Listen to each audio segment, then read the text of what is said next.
Hello guys! For today's video, ako na ning ipang post ng mga videohan ni guys kay basig maabtan pa Pasko ug New Year no, lisod pod. So kani guys, katuning February 14, just from sa kuang anak. So kita guys kanang ingani nga mga event, malipay ta guys kay ma-experience ato ang anak ang wala nato na experience. Kay katong high school ko wala man yata mi GS from but ngano pug wala mi GS from la noon ko kasulay sulob og gown magsayaw-sayaw ana magsayaw-sayaw sa kanang kung natay crush no pag high school kung natay crush pag high school lamang gid dili na to ma-experience na magsayaw-sayaw ana. So swerte lang pod kay na-experience ato ang anak ang mga anak.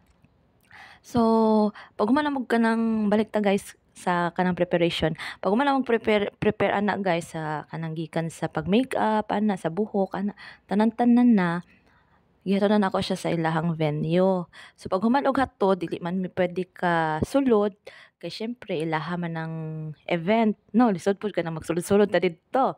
Ana pagtanaw-tanaw mi lisod pud kay daghan ba yung mga nanay dito naghatod ana.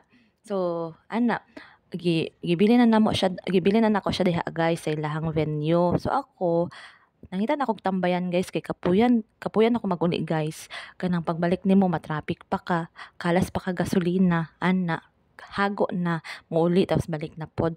So akong gihimo nangita na lang akong tambayan nagpalipas og oras nalingaw na lang pud ka ana guys nalingaw na lang man pod ko kay kanang Valentine's man na daghan nagalakaw-lakaw nagabitbit og bulak bitbit og balon na heart ana mga couple. So nalingaw na naman po kag tanaw-tanaw sa palibot. So akong gihimo, tambay kadali, grocery gamay, hulat hulat na kanang mag 9 PM man mahuman ilang event. So naghulat na lang ko ana guys. So finally 9 PM na.